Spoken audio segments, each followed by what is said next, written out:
Yo, yo, yo, this is your boy John, aka Captain Lestache, here on today's episode of Geeks from the Multiverse.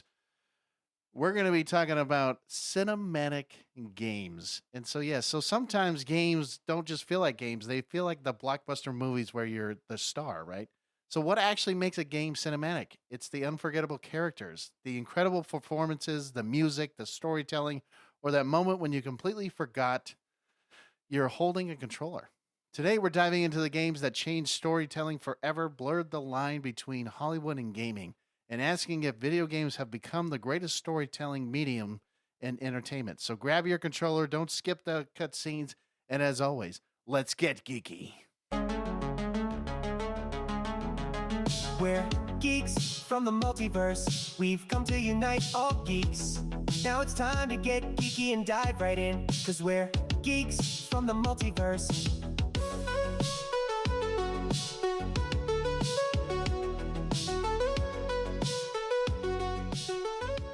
Yo, yo, yo, what's up again? This is your boy John, aka Captain Lestache, and always with me is Mr. Grumpy Beard. What's up, everybody?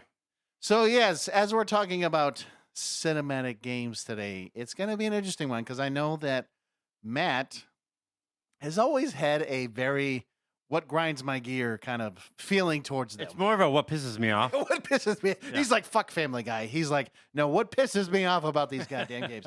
Yes. No, but before we go on, of course, we have our CTAs as we always do, our call to action. So, yes, we have our good old fist bump that we always like to say. So, follow, interact, subscribe, tell your friends, and even the neighbor that you fucking hate. And you're like, wait, what? Yeah, you know, that one guy or that one Karen down the road that you don't really like, but you're like, you know what? Maybe you should just tell them about this podcast. That'd be great.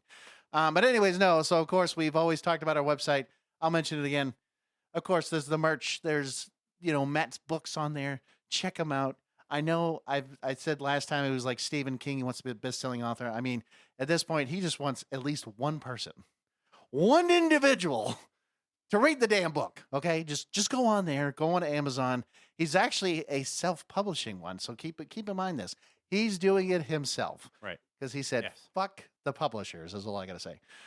Matt's like, Well, "Sure." they're just more like fuck the authors. Well, yeah, right. But anyways, yeah. Anyways, no, Moving but on. yes, and of course we have our Evolve page. We have all the resources on there, and of course I always mention Matt's beautiful web design. So yes, check it out, see what you like, and go on social media. Follow us on, of course, Facebook, Instagram, TikTok, everywhere you basically go. Oh wait, I'm sorry, X, because Matt loves X.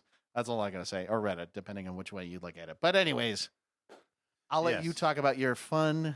So yeah, you always try to like keep things, relevant, right? Like we're always trying to bring up new topics and new things. And I did want to talk about Supergirl because it's relevant in the news right now, and we're passionate about comic books and superhero movies, and I feel like DC was really on this like path to doing something better than what they were doing.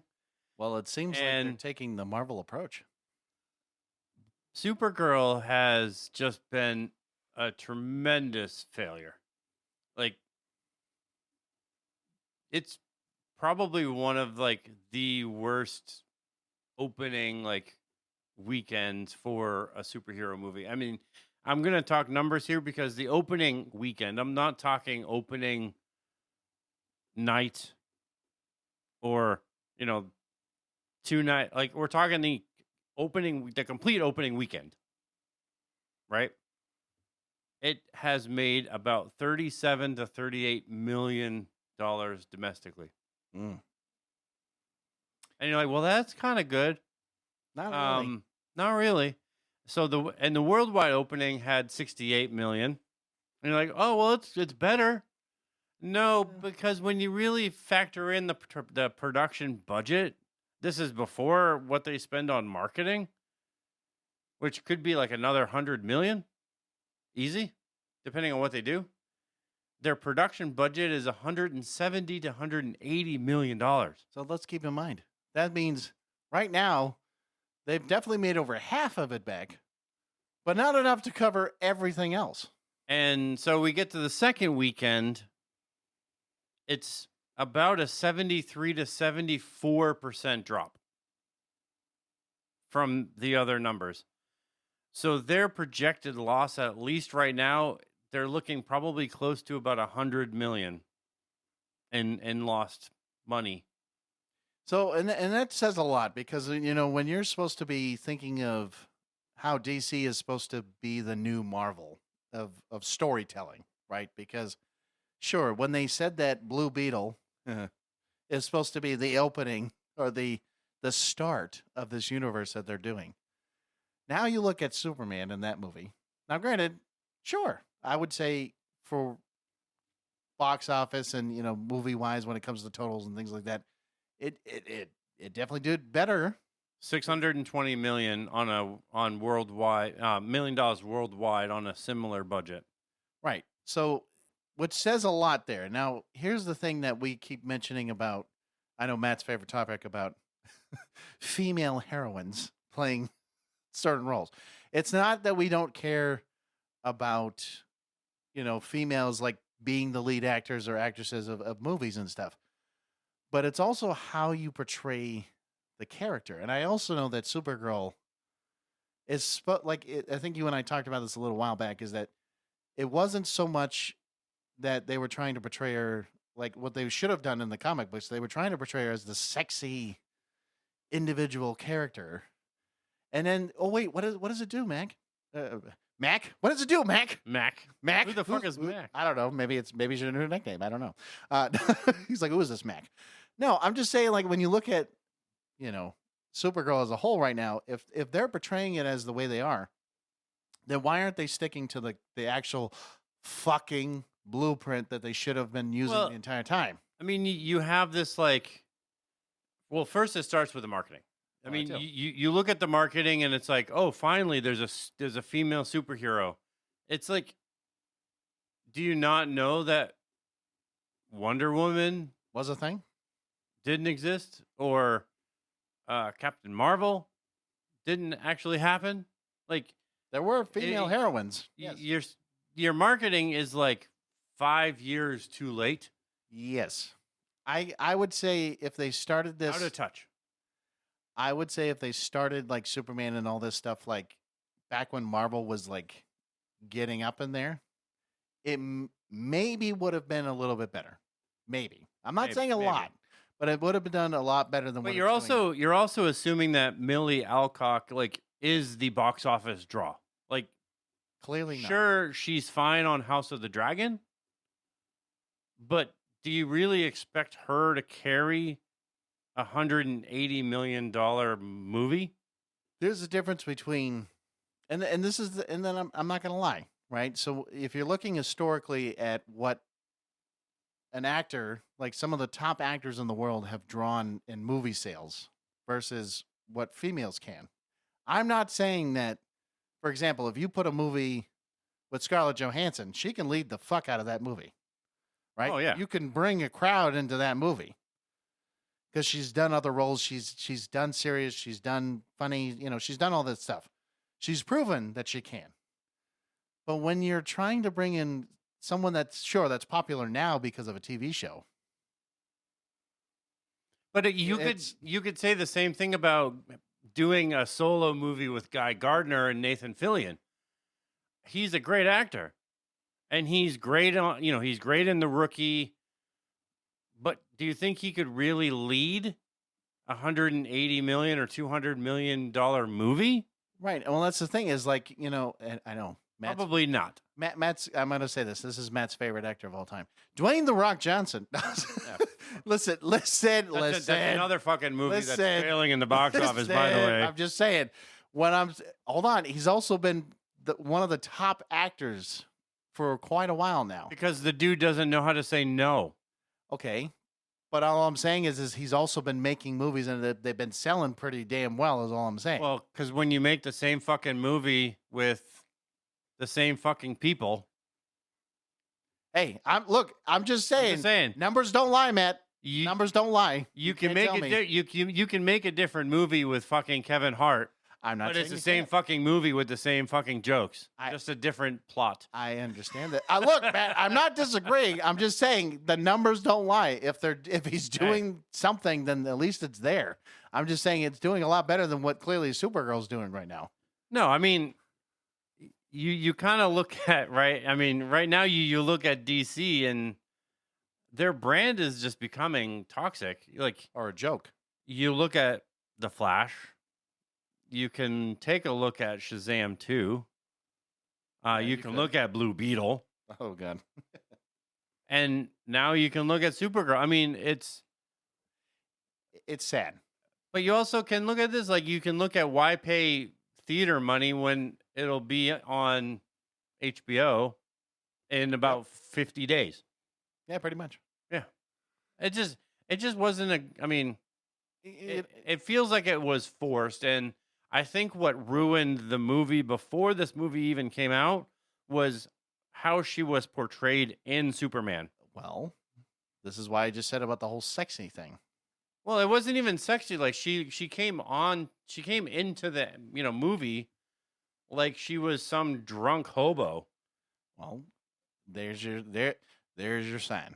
And it's like you can't just have her come in there and be like she literally just walked in from like drinking at a bar and is hungover, and then the dog pounces on her and she's laughing like an idiot, and then leaves. Look, man, that's Hollywood for you. Hey, They don't want to follow the damn blueprint. I don't know. it's what like to tell you show her it like as some fucking drunk weirdo, and then you're surprised when it bombs in the box office. Like, oh, we had no idea. What do you Oh mean? yeah, I could have fucking told you this. Hold on, ready? I had no idea. Did you happen to look at any comics? Did you happen to look at anything that? Probably not. Yeah. Oh wait, do you know anything about Supergirl or where her origin story began? Probably not. No. Anyways, let's get He's let's get to the real topic at hand. We're going to talk about cinematic games and what makes a game cinematic.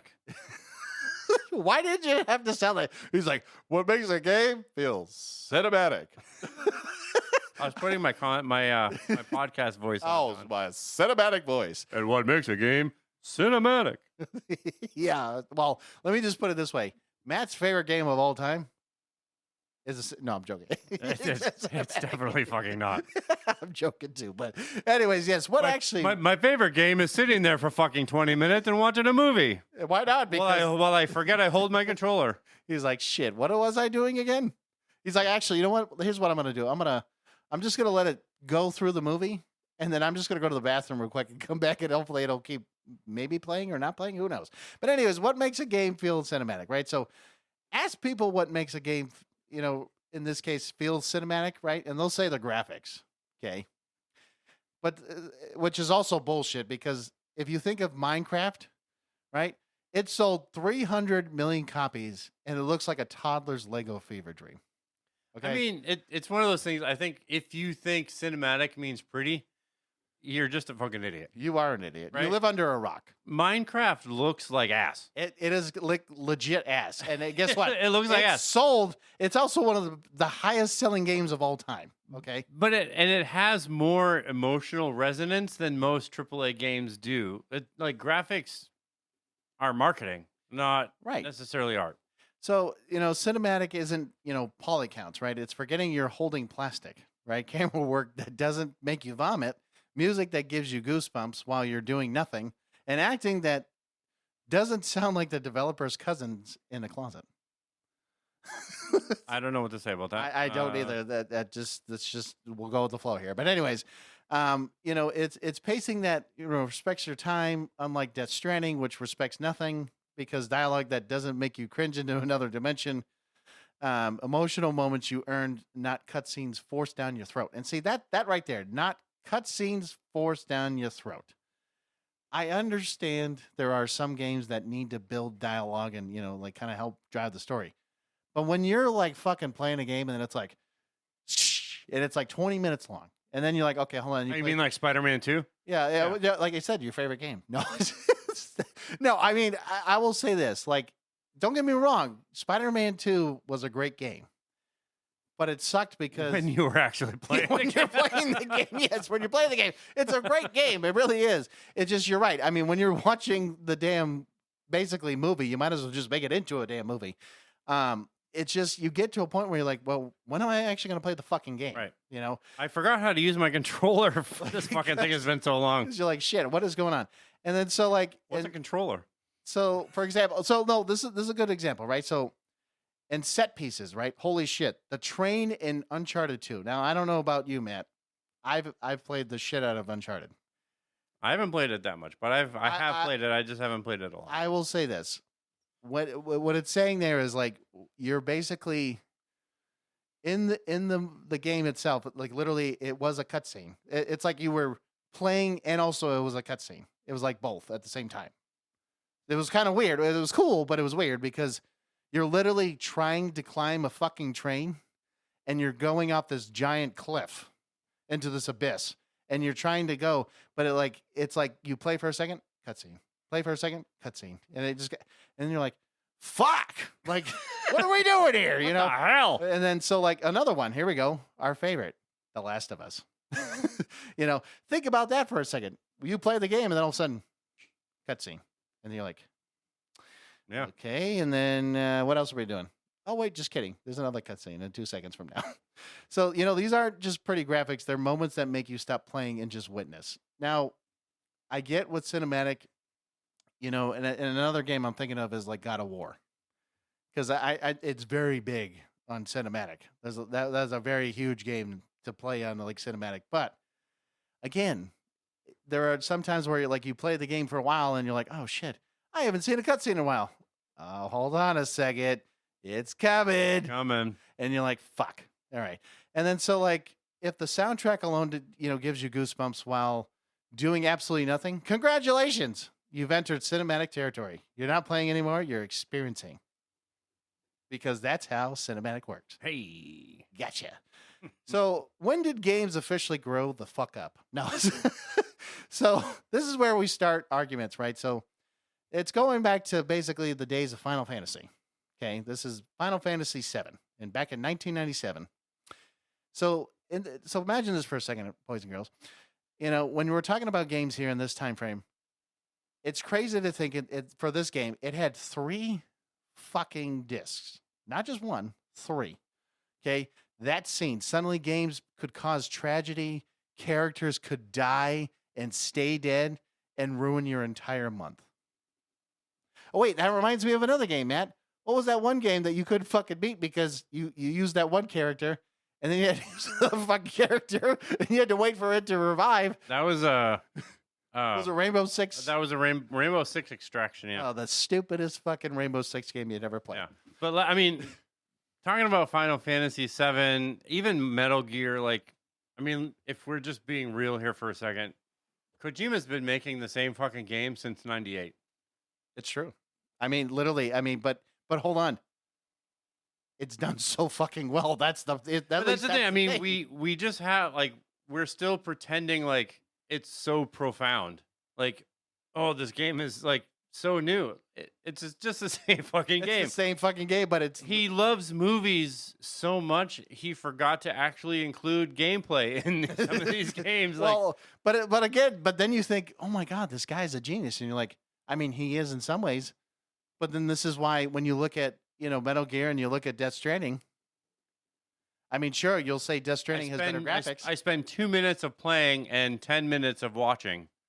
Well, fuck. What am I doing with this game? And then at that point, you might as well just say, can you just make a movie? Can you just take all the cutscenes and make a movie? And then can I actually play the fucking game? Right. And so, again, when it came to the whole Kojima thing that you're mentioning, he invented the tactical espionage cinematic universe before Marvel made it cool. I mean, if you think about it, that's actually a fair point. I mean, and he should have just fucking made movies. He should have. He really should have. So truth, there's no single moment. Gaming grew up in fits and starts like a teenager with a bad mustache. Oh, that's an interesting one. But somewhere in there, the medium figured out it could make you feel things, dangerous realization. So I will say this. I mean, I love that little like a teenager with a bad mustache. I mean, you're right. I mean, you have to think that you have to start somewhere. Now, granted, did we really need a lot of scenes and all this stuff in the beginning? Eh, Yeah. probably not. I mean, it's nice to have a little back story and, kind of like throw some stuff in there, but I don't really think you needed all of that at that time. But, so, and this is an interesting title. Here we got games borrowed from movies, then movies borrowed from games, right? So Hollywood, Well, that's not fucking confusing. that's not confusing at all. So Hollywood spent decades looking down on games as toys, right? Then games stole their lunch money. So camera angles, stolen. Acting, stolen. Soundtracks, stolen. Sometimes literally, since half those composers work both mediums. So they basically worked on both. And it's true because a lot of games will, also probably use the same in movies. So it's Well, yeah, I mean, you're saying, the theft went both ways, and I will add that Hollywood really only started caring when they realized they could make money. exactly right there. I mean, you Money, have money, money. what, the Spider-Verse, the Last of Us TV show, the Fallout TV show. I mean, these exist because executives saw dollar signs, not because they respect games. Well, We right. just don't have. We can't confuse corporate interest for artistic validation. Well, They're seeing these and they're going, "We could make fucking money on well, this." think about it like this. Because when they made the Mario movie animated again, instead of doing a live action, it made a fucking $1 billion, Which is fine. which But is we, great. But we can't pretend it's like on the level like Citizen Kane or other great movies, Godfather. Like it was Mario with celebrity voices because that's the bar we've set now. Right, because we can't use like I could tell you this right now. I really wish the original voice actor for Mario would have done it. I just feel like it would be more nostalgic. It would be at least true to what it was supposed to be. But he doesn't sell movies. I know. I know. Chris Pratt sells movies. I know. Well, it doesn't matter as long as it was the voice. That's all I'm saying. But that's the bar. I mean, that's the bar that we set, Hollywood has set, and that's the bar that society accepts. It's like, oh, yeah, Chris Pratt's going to be the voice of Mario in a new Mario movie. So here we go. Did games stop copying Hollywood or surpass it? This is where I'm going to piss people off. Okay. Games didn't catch up to movies in specific ways. They left movies in the fucking dust. Okay.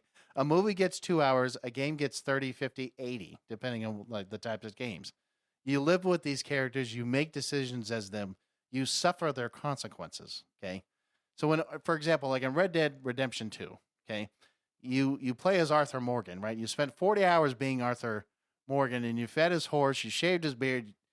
That cough hits different than 2 hours in a theater, right? Because when you're playing as these characters and you're developing all this stuff, you immerse yourself in it. Where I'm not saying that in movies you can't, Right.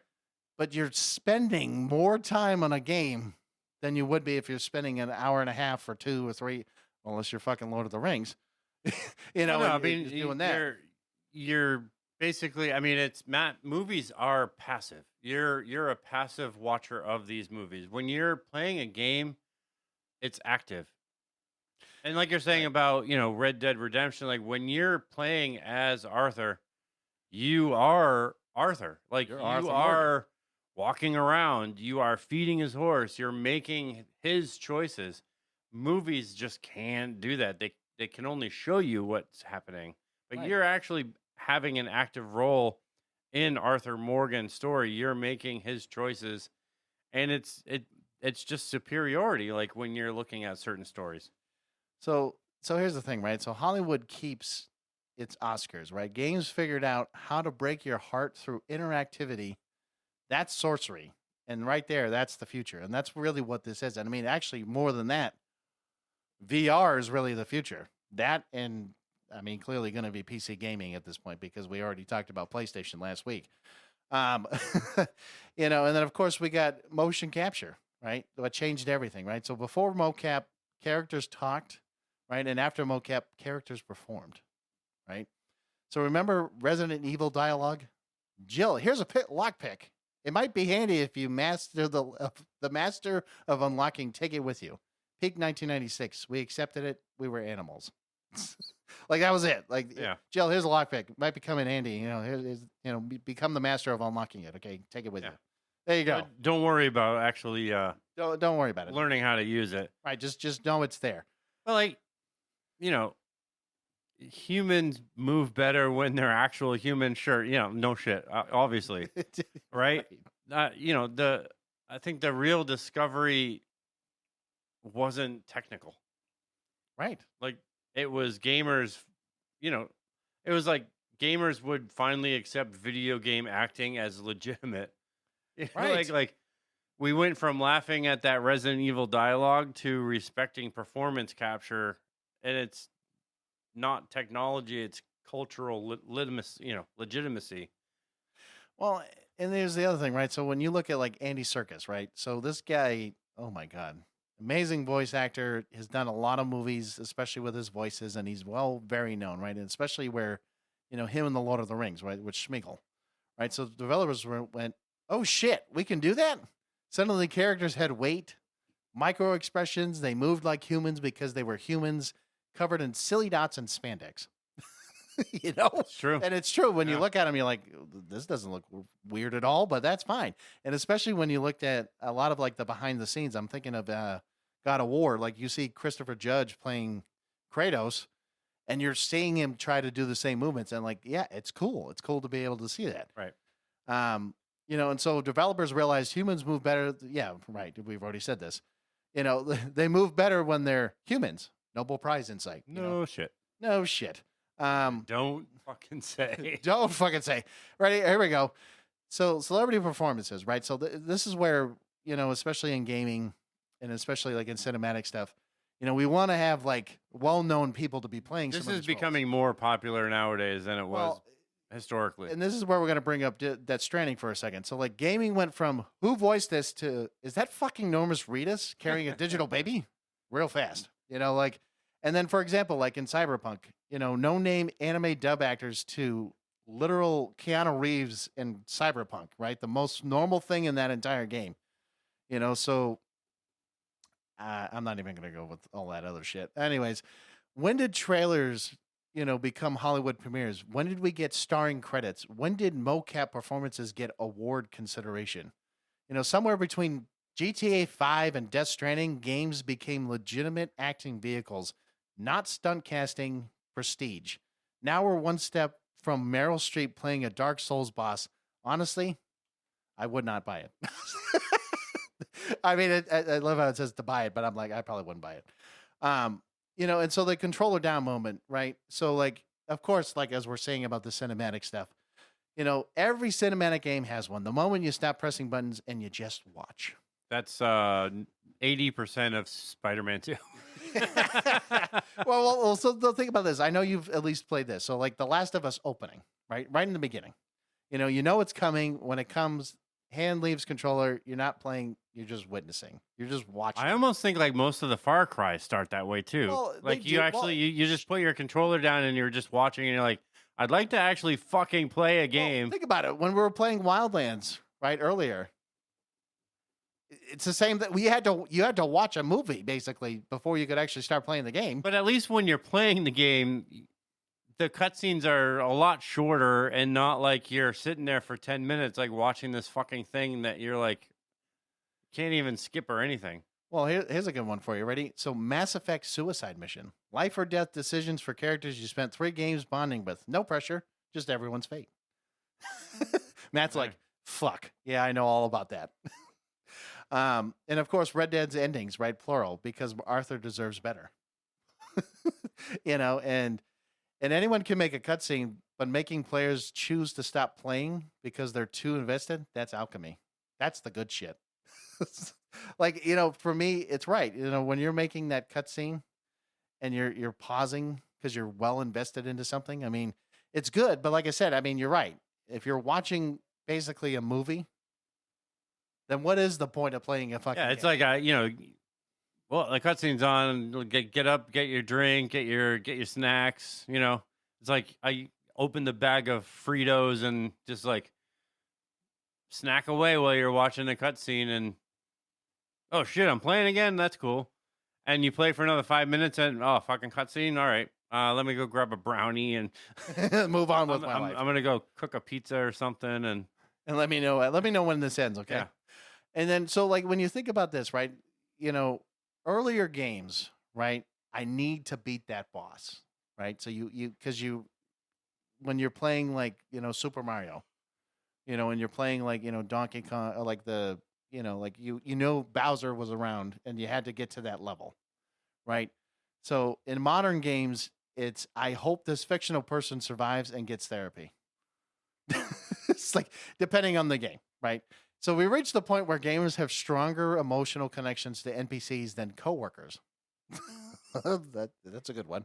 8 hours with Karen from accounting, nothing. 40 hours with Clementine from The Walking Dead, you'll burn the whole world down.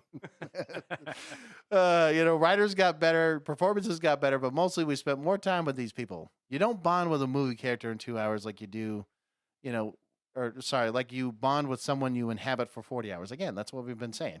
Games have time investment, the illusion these people because you do. You've been through shit together. That's not storytelling anymore. That's the shared trauma, and it works. So, and here's the thing, man. I know that you don't like cinematic games for the most part, but you can't tell me that there aren't some games that kind of like pull at you a little bit. They kind of twist a little bit. Well, I mean, I'll say this because like this probably is commentary for whatever part of your notes that are on, but like I feel like if your game is 70% of me watching things happen, make it a fucking TV show. I'd probably watch it. But don't expect me to sit there and press A to continue every fucking 4 minutes and then call it interactive. That's not a game. It's a movie. You know what I mean? Like I play for 4 minutes and then I have to like press A to continue, and then it's like oh, fucking cutscene again. Like, God damn it. Yeah. It's like if your game is 70% videos, I'm just not into it. I'm sorry. I can't get into it. So, right. And so I know, like, because we're going to move forward from here, but it's like, is too much story bad? Right. So I know Matt's case, yes. But, again, so we go back to this concept of let's fight. Some games forgot that they're games, right? So instead, it's like movie, walk, QTE, movie. You're not playing. It's like it's almost this thing like you almost, when you're playing these cinematic games, dread walking up to anybody and starting a conversation because it's like, oh, go talk to this, go talk to so and so in this town, and you go to the town and you're like, oh fuck, do I actually want to talk to this dude, or should I just walk around and try to do other things? And then the moment you're like, I'll just talk to him, maybe he'll just be quick. It's like a 10-minute thing, and you're like, well, what the fuck? All I did was go from one town to the next town. I didn't do nothing. I did no mission. Like, there's nothing. I just walked from one area to the next, and now I'm watching this fucking thing again. So think about it like this. You're pressing forward between cutscenes. Netflix with extra steps. Okay? And it's true, right? Because at some point I wondered if Netflix accidentally connected to my PlayStation, because that's not a game. That's a movie that makes sure work for the ending. So God, I agree that sometimes it can feel like a lot, but here's the thing with gameplay versus story, right? So the question that divides gaming: incredible game with mediocre story, or incredible story with average gameplay. Everyone answers differently, but everyone thinks they're right? So gameplay people point to Diablo 2. Story, it's angels, demons, whatever. The loot loop is crack. You don't need Shakespeare when chasing perfect drops. So, story, people point to as well is like Last of Us Part 2. Gameplay's fine. You're there for performances, moral complexity, emotional devastation. Gameplay is just delivery mechanism for pain. And then you got the freaks who want both, demanding Elden Ring have Red Dead's narrative death while keeping its combat. Greedy bastards, beautiful bastards, asking for miracles.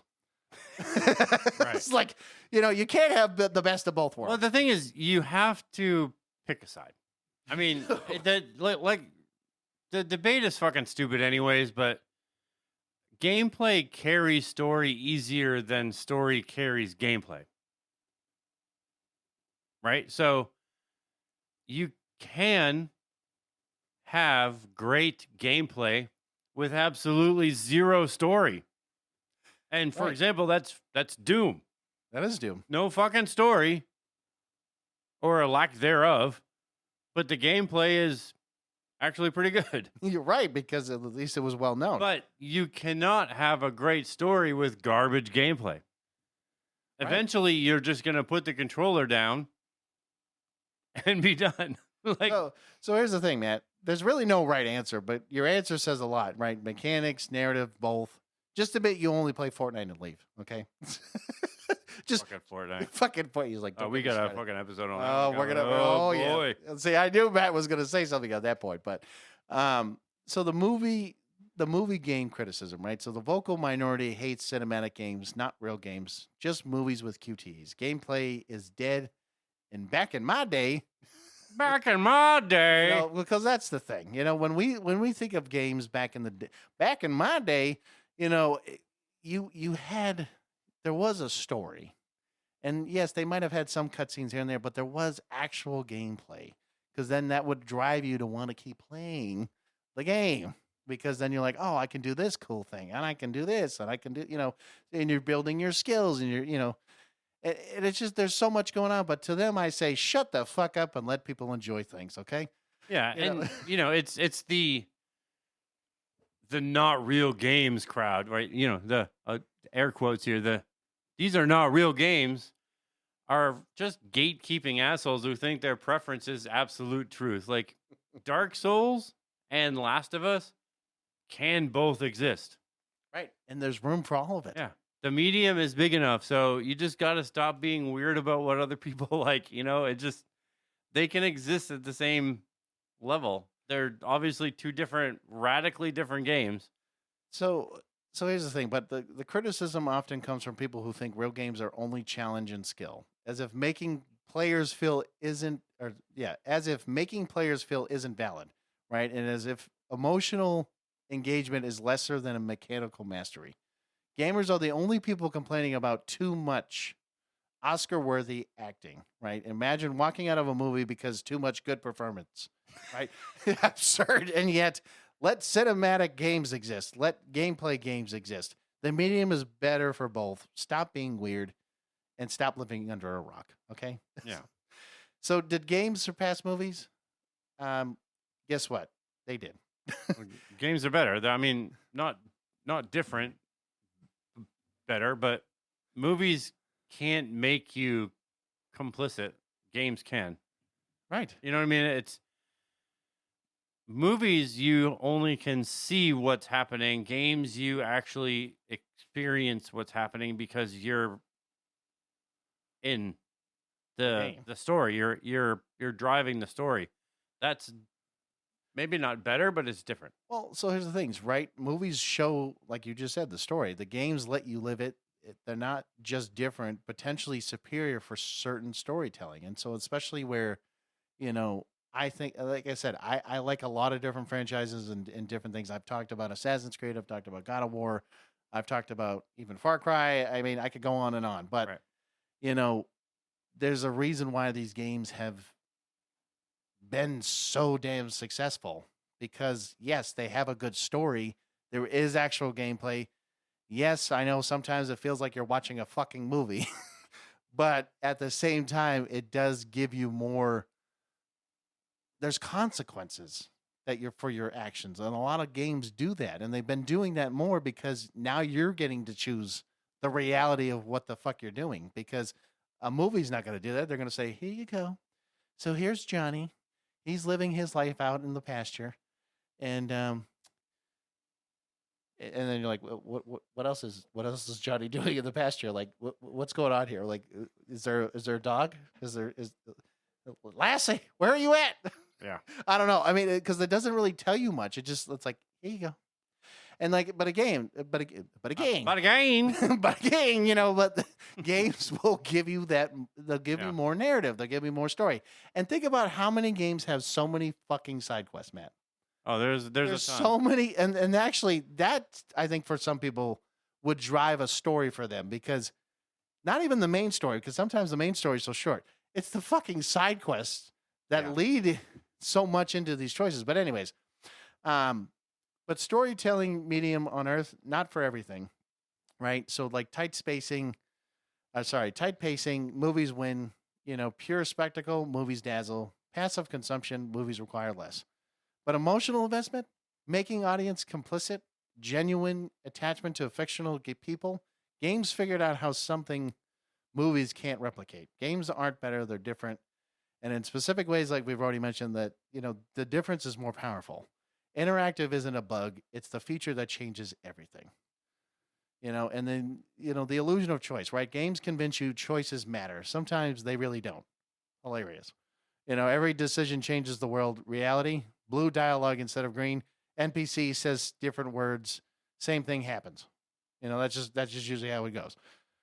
So like, as an example, right? And I'll actually talk about Matt's one of his favorite franchises of all time. Mass Effect promised choices mattered across 3 games. They did, sort of, until the ending. 3 games of decisions led to 3 color-coded explosions. Oops. But think about it. I know when we were playing these games, like, you literally invested, because it was one of the very few games that could allow you to take your first, like, you were playing Mass Effect 1 and then transport your fucking character right into another game. Yeah. I don't know of any other games that do that. There are not any games that I know. No, but if you're going to make a game where your choice matters, and we should move on to the next section after this, because we've been talking a lot about this. But if you're going to make a game where you're saying like all of your decisions matter, it's going to affect what how your game goes, and then you get to the 3rd game and none of your choices actually mattered because every outcome is pretty much the same, like, that's a failure to follow the damn blueprint. Like, you created your blueprint and then you're like, oh, we're promising change, and then nothing happens. You have 3 different, you have 3 games of decisions that led to 3 different, it happened all the same way. So if you're going to write a linear narrative, just own it. Right. And so like, so this is the last part. Okay. This will be the end of my little thing here. So like, open worlds can be cinematic too, right? So some people think cinematic means linear, scripted, controlled. They haven't played Red Dead Redemption 2. Okay. Open world games create cinematic moments that aren't scripted. The sunset hitting just right as you ride through the plains. The random encounter that turns into a shootout.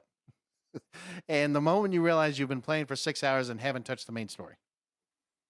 And it's true, like we were saying about side quests and all that stuff. Now, I know like Ghost of Tsushima, I know you haven't really like played a whole lot of that, maybe a little bit here and there. But like, yeah, like in this game, and it's true, like it lets you compose haikus while watching the wind blow through grass. That's cinema. That's poetry. That's a video game letting you breathe. Well, yeah, and I mean, you can add Cyberpunk 2077 to that. I mean, even though it had a lot of launch failures, but it created a world that felt lived in. You had random street conversations, weather that changed mood. It's cinema that isn't quite scripted. It's like systematic. It's different magic, but you get that same result, right? I mean, it's completely open world, and so right. The question isn't which is better, right? The question is whether open worlds can achieve the same emotional heights as linear narratives. And the answer is absolutely, but in different ways. The freedom to create your own cinematic moments is its own kind of magic, right? And I think, when we're looking at all these different types of games, I mean, I know Matt and I love open world games. I feel like that's what a lot of modern games are doing because they need to do that. Because if they're not doing that, And if they're not fucking co-op, I swear to God, I'm going to talk to those developers and say, God damn it, you're not making this game the way it should be made and the way you should be playing it. Right. But all right, man. It's all you, buddy. All right. So, yeah, I'm going to continue this with cinematic versus gameplay games, the great debate. I mean, we've talked a lot about it already, but I mean, I want to get this out of the way because this whole story versus gameplay argument is honestly just fucking stupid. You know, finally someone said it because I've been waiting for this because I've watched grown men on Reddit write dissertations about why The Last of Us isn't a real fucking game because you spend time listening to people talk as if Metal Gear Solid didn't exist, as if Kojima didn't make us watch 90-minute cutscenes in Peace Walker, and we all thanked him for it. Yeah. I mean, it's been going on for decades and nobody's won because the question misses the point, right? It's apparently like we're doing this anyway. So, I mean, let's just get it over with, right? I mean, people play games for different reasons. Some want stories that punch them in the gut. Others want mechanics that keep them up until 3 a.m. Neither is wrong, but let's be real. One of these groups gets way more defensive when you criticize their precious narrative experiences. And I think like the problem is games have become so many different things that comparing them is kind of pointless. It's like arguing whether movies or TV shows are better. They're different mediums, different goals, different expectations. But people still want to have this fucking fight for some reason. Right? It Makes no sense. It makes no sense. So I just want to ask you this, John, and be honest, like, are you more likely to forgive shitty gameplay for a great story, or does bad gameplay kill a game for you no matter how good the narrative is? Okay. I was going to say, I'm going to be honest, okay? And you're probably going to hate me for this, okay? I will absolutely forgive janky gameplay for a story that hits. It's so... Yeah, I'm probably on the other side. I think bad gameplay kills the game for me no matter how good the story is. So I'll say it like this. Okay, I know what I said, but I mean it also, and it sucks because it depends on the story, right? Because it depends on if the story is actually giving you, something. Because I mean, and here's the hard part. Because I mean, the problem is I feel like you need both, right? You need to have both the story and the gameplay to actually make a very successful game, right? And so, it's just, for example, like if you dropped in games with like perfect mechanics and then because like I don't give a shit, about why I was double jumping, or like some of the weird shit. Like, so, like if you're jumping into a game, so like imagine going into like Far Cry. Okay. And let's say that the story was a pile of dog shit. Oh, you mean like 6? He's like, what do you mean like 6? I got Gotcha. But like again, but the gameplay. The game is good, and that's the difference. I think the gameplay is good, but I don't like the story. That's the thing that I think I will play a game that has good gameplay with a terrible story. But I think if the gameplay is just awful, that's a complete turnoff for me, and I can't. There's been a lot of games where the gameplay is just shitty, but I mean, here's the thing: like, can one side carry the other? And that's hard. Here is where I get pissed off, because there are absolute games with amazing stories and completely average gameplay that people defend like their lives depend on it. The Last of Us has incredible storytelling. I mean, no shit, right? I mean, obviously, clearly, but the gameplay is sneak, shoot, craft, repeat. That's it. Well, right. And so like if The Last of Us had the exact same gameplay, but was about, I don't know, collecting stamps in a post-apocalyptic world, we've forgotten it completely.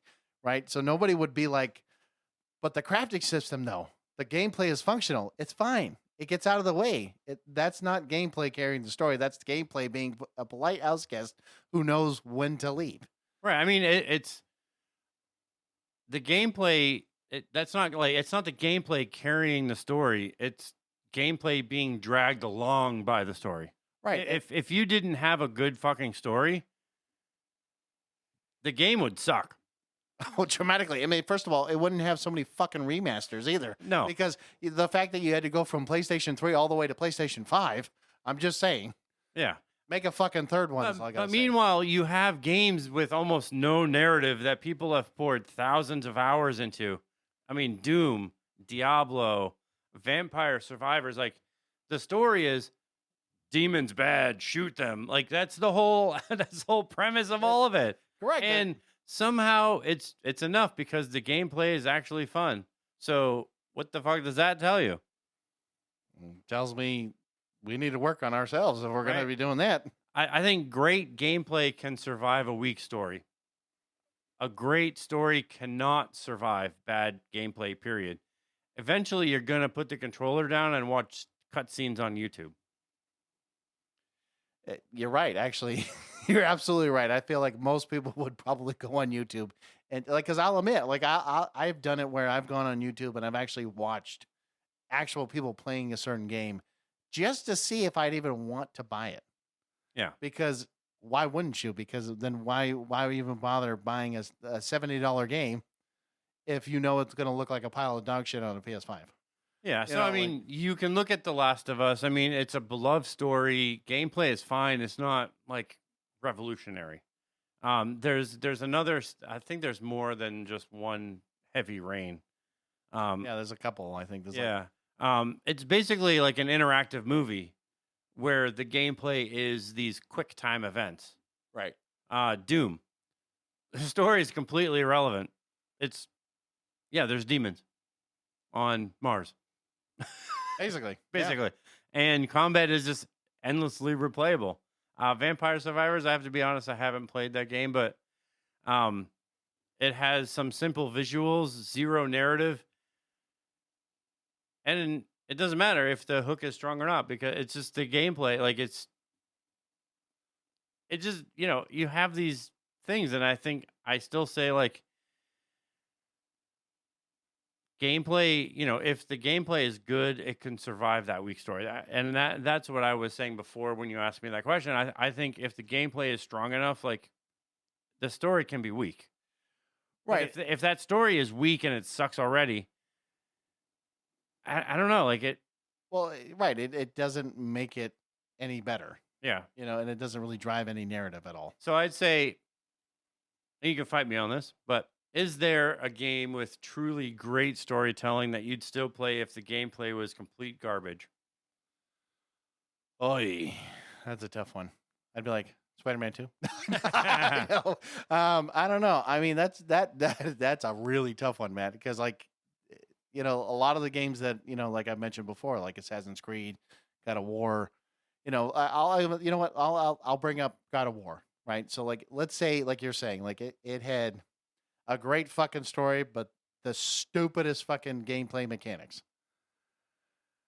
I mean, I don't know if I'd play it, to be honest. I mean, I think it would be very hard for me to play because, what drives that game is, is like you're building the Kratos and you're getting the skills, you're doing all these like combat moves and you're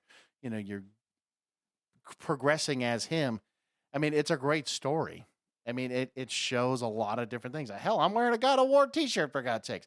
I'm just saying, like, Matt, I don't know. I don't think I could actually give you a game, to be honest, because it's that fucking hard. Because it's tough to say, like, like I said earlier. I mean, I know what I said about the whole story and the gameplay stuff. It's tough because like you really do need both. You can't just have one or the other, Right. Because I think it's really tough when the gameplay itself was garbage. It just makes you want to put the controller down. And this is like what I'm, trying to get to here, because you have this like replayability versus one and done. And for me, Spider-Man 2 was one and done. But you have these like incredible experiences with these cinematic games that you often never touch again. And then you have these gameplay focused games that you can just engage in for years. I mean, I still love playing Diablo 3. Diablo 3 came out for the 360, right. and it's just one of those games like I love playing, and I still go back here and there to Killing Floor 2. I know that's another game he's been trying to get me on too. I loved playing Left 4 Dead. Like that one was a replayable game for me. Like I loved playing because it was fun. It didn't have like a whole lot of narrative, but it had enough where Man, I really thought you would say all about Call of Duty. I mean, fuck that bullshit. I really thought you were going to But- mention Call of Duty. I mean, it raises a real question of like what we're paying for. You know, you pay $60 or $70 for 10 hours of something unforgettable versus the same amount of money for something you'll play for 300 hours. See, and this is where I'm going to get myself into trouble, right? So, like, when you look at Red Dead 2, right? You know, I've played it. I haven't played it zero, or like I played it all the way through once, but like after that, I haven't played it again, right? Because it was incredible, you know. It's just like Spider-Man 2. I beat. Right. I played the whole game and I beat it, but I am probably not going to touch it ever again. Right. So like, so for me, when it comes down to like, you know, the $60 for 10 hours versus the $60 for 300, hours. I mean, you're thinking about like, so for me, I can tell you a game that I played many, many of times, and I've actually probably been in it 2 or 3 times, or probably more now, was the Mafia games. I just, for whatever reason, I kept going back to that game because it was just a great story. It had great gameplay. It was something I just fell right into, and I just had no problem. But like, even, you know, I would replay God of War. I would replay, you know, I've replayed even some of Assassin's Creeds. Like, I know that they're making a remaster of Black Flag. You know, there's all these other games. And hell, I mean, the fact that we're going back to Wildlands and, ready, folks? I'm even trying to get Matt to play Far Cry 5. Not 6, but 5 at least. Well, we played it back in the day. But, I mean, it's this thing. It's like if you bought a movie ticket for $60 and the movie was 10 hours long, you'd be like, this is fucking bullshit. Well, exactly. Because but somehow games get a pass. Like you pay $80 to play a game that has 70% of it is all cutscenes and cinematic scenes. Somehow that's not bullshit. Well, it's true. It is true. I mean, it's sad to think that, you know, if you're right. I mean, you add Skyrim into this thing too. I mean, oh God, people are still playing Skyrim, and there's so many fucking versions of Skyrim right now. Like, well, look at the Elder Scrolls Online. Well, that one sucks. But well, I know, but I'm just saying, like, you know, they tried, at least I will say. But no, I mean, I agree. When you're talking about a 10-hour movie, you know, I would be like, holy fuck, why did I just watch this 10-hour movie? You know what that's called? It's called a TV show. It is. That's basically what it is. And we also have what we would call these unicorn games. They nail both of the cinematic and the gameplay. Everyone and it comes every once in a while. It gets both of it right. Like, it's not like, obviously there are some exceptions, but it's not like the rule. We should probably just stop expecting every game to be a unicorn, right? That's like true. Most developers can't even get one of the aspects right, never mind both. Yeah, that's true. But some of the ones that I'm thinking of, I mean, God of War is in there. You mentioned that several times. I'm not going to keep going with that, but Mass Effect 2, great characters, choices that actually mattered. Gameplay was improved from the first game. And when you add in the save import thing, it was epic. Like, there was a lot of cutscenes in Mass Effect 2, but the gameplay was like awesome. It was like Mass Effect. I still play Mass Effect on my PS5. Like, I know you do. I still go back to it. I'll go back to the first one and start a whole new character, and I'll play through the first game, and I'll play through all the way through 3. And it's still one of those unicorn games that like has those cinematic cutscenes, and it's really great. The Witcher 3. It had some rich storytelling, meaningful side quests, and just an enormous world that never felt empty. See, I will admit that I never, and I wish I probably would have given it a shot. I know a lot of people have said that Witcher 3 has, you know, because it won Game of the Year. It was a great game in general.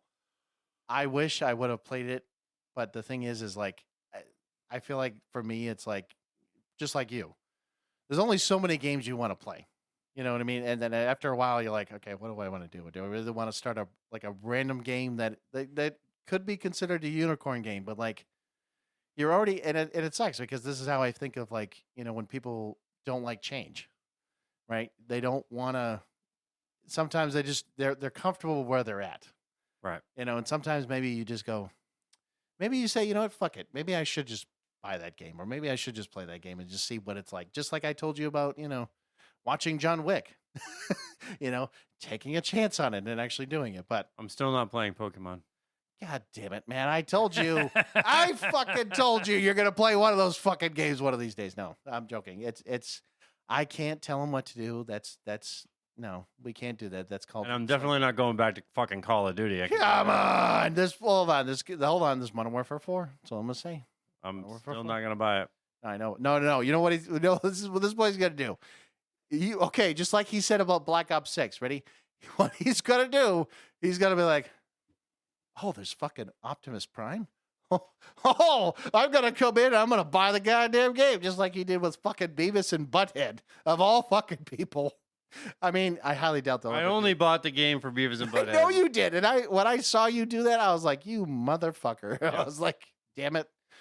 But yeah, You should skim through this next section since yeah, I know. We are at the hour mark.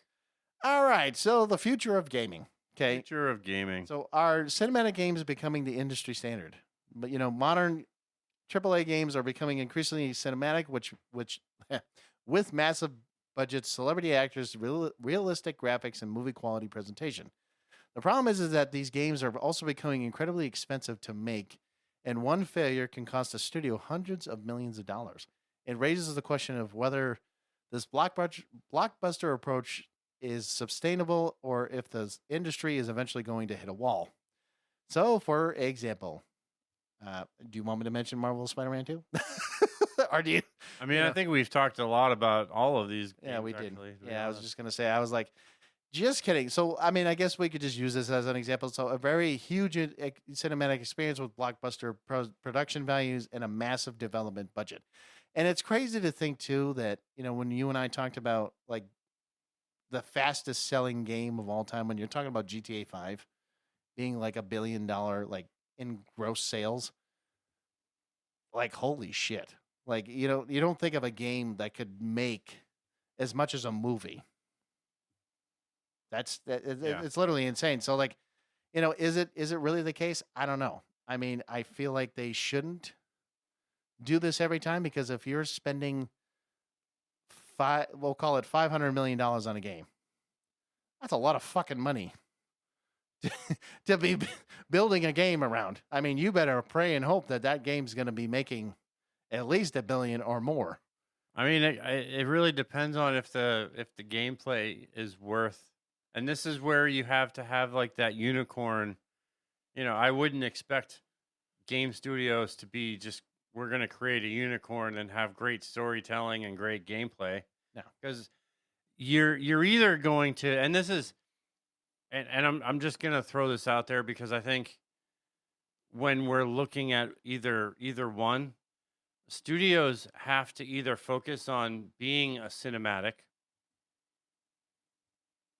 or having like top-notch great gameplay. But I think to expect both is crazy, because you're either going to be focusing on these huge cinematic experience of the game and not so much more on like how the fucking thing plays, because you're focusing on the actual cutscenes and what makes it cinematic. And then on the other side, you're either going to have a game that's not so much focused on any cinematics, and you're not going to put a whole lot of eggs in that basket because you're trying to do like Elden Ring or something like that, where the gameplay is just top notch and it's fun to play. It's makes the game what it is. Right. And so, like, as we're talking about these, gameplay focused games, and there are still thriving. They're still working. They're still making a lot of money for a lot of these like AAA studios, because they're chasing this realism, cinematic experiences, And some of the biggest success stories in gaming have come from smaller games that simply focus on being fun. These games prove that players don't necessarily need Hollywood storytelling or cutting edge graphics if the gameplay is engaging enough. Sometimes fun really is enough. So we mentioned a little bit about, or actually we didn't really talk about it as much, but Far Cry 5, like that was one game that Matt and I played, and shit, there was so much to do in that game. I mean, you can easily take Far Cry 3, 4, and 5. Easily, absolutely, Because the story and the villains are what made it interesting. The problem with 6 is that it wasn't about the villain; it was about the politics. Oh, it was very political. That's what I didn't like. Because when you look at, and you can say like, well, Far Cry 5 had some shut up. Shut up. Get out of my face. Far Cry 3, 4, and 5 had really iconic villains. Absolutely. Pagan Min? Yeah, Giancarlo Esposito playing like the actual villain. Yeah. But it wasn't just about him. It was about the politics and what he was doing. Think about this. The 3 villains, right? And Matt knows them too. Voss in Far Cry 3. Pagan Min in Far Cry 4. That motherfucker was crazy. Actually, I think Voss was even crazier. And then 5, the reason why I love 5 is, yes, I know it's a little controversial with the whole church aspect, cult, like a very cult extremist, thing. But the fact that Joseph Seed and like the 3, but that's what made it interesting. Yes. Like it made it interesting, and Far Cry 6 obviously changed that to be more political, and that's where I don't like it. It wasn't so much focused on him being the villain. It was about what he was doing to the people instead of it being like it was a political regime. It was basically, again, it was a dictatorship, and it wasn't like you're saying. I mean, every one of the people underneath him they were all assholes, but I mean, it was not focusing on like Voss was a psychotic motherfucker. Like he was planning on killing everybody in the entire place, excluding the whole natives and all that crap. Right. Pagan Min, another dictator. Hello, he's another crazy one, but not as bad as Voss.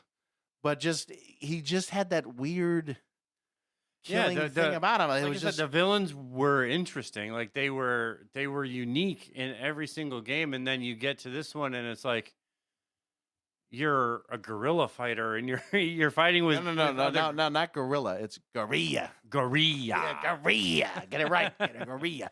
No, and I agree. Like, and I know there's other games too, but like the thing about these games is that. Well, I mean, we did mention Diablo 3, or I did, but I mean, Diablo 2 and 3 are kind of the same. I mean, the story is memorable, but you don't spend thousands of hours because oh my God, Diablo 2 story is it's demons, kill them. Demons, kill them. Is there a story? Yes, there is absolutely a story, but I think when you look at the Diablo games as a whole, you're really only half listening to the story because you're looting for gear and builds. And I think the slogan for all of the Diablo games, demons, kill them.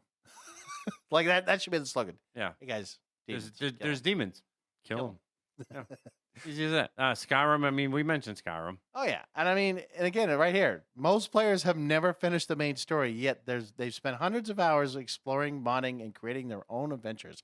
I mean, it's crazy to think that even with Skyrim, or even just, I would say, Elder Scrolls in general, they've made the game like so long that even like it's not even about the main story. It's really about all the fucking side quests that you have to spend hours upon hours upon hours upon hours trying to do. And again, most people don't even finish the fucking game, or they spend years playing the game, which isn't crazy because most people, and you're saying, oh, I'm playing, years worth of game, and I'm like, think about it like this. Imagine like back in the day if like Skyrim came out like back in the 90s and you're like on the Super Nintendo, and you had to fucking do that, and you're like, fuck, like think about that. Like you'd have to keep your Super Nintendo on for so long because you couldn't save it, and you just had to fucking I got to do it again. Yeah. That would suck. That's all I'm going to say. It's just, he's like, that's why we don't talk about the 90s anymore. Yeah, it's just what it is, I mean, I know, and this is why we're saying it's crazy to think that with the cinematic gameplay. I know Matt again has his own gripes and his own feelings about them. I have my own feelings about them, but I mean, some games have that unique approachness to it that it does help the story and it helps move the gameplay a little bit. But there's also other games like we just mentioned that the gameplay also drives the story and not having to worry about all the cinematic cutscenes. I mean, yes, I mean I can tell you that pretty much any game you play nowadays will have cutscenes. There's not one game, or let me rephrase that. I mean, shit. I guess if you want to call ads on your phone cutscenes, I mean that's kind of what it would be. I Yeah. mean, there's always going to be something. There has to be But I something. mean, to if help you if you're looking at something like Dark Souls, and most of these Souls type games, I mean, Elden Ring is one of them. Dark Souls, I mean, there's a bunch of them now, but these are like the perfect example of where the gameplay is the actual story. right. You learn the lore by actually playing the game, not by watching these cutscenes. Like every thing that you're doing in these games, like you're learning a little bit more about the world that you're actually in. Right, and that's what we're saying. I mean, whether you like cinematic games or whether you just like the gameplay, I mean, they exist for a reason. So, I mean, to each their own. I mean, I will say that yes, there are some great cinematic games that help with the actual gameplay of it. But like we said, there's also games that also help drive the story through the gameplay itself. So either way, guess what? They're both not going away. Unfortunately, No. Matt's like, sometimes I wish you would just shut the fuck up so I could play the goddamn game. But that's Matt's for you. That's just going to Hey. be Matt's philosophy. So yeah, I'm gonna close this thing, John, because we've been talking long enough about this, and I think I think we've nailed the point by now. But I mean, here's the thing, and we're done, right? Is that it? We're just done. Yeah, the whole cinematic versus gameplay debate. I mean, it's just fucking exhausting. It is. You have to pick a side, plant your flag, scream into the void about why your preference is correct, but nobody cares. Correct. And nobody cares. And The games that actually matter, the ones that you'll remember in 10 years, are going to be the ones that shut everyone up by doing both. They'll make you cry, and make it fun to play. That's it. That's the whole game. I mean, everything else is just people arguing on the internet because they need actual hobbies. So, thanks for listening. Keep the hate mail coming. We read it all. We laugh at most of it, but we occasionally do learn something. and Jeffy, if you ever want to respond again, let us know. And stay geeky. Stay geeky, 'cause we're geeks from the multiverse.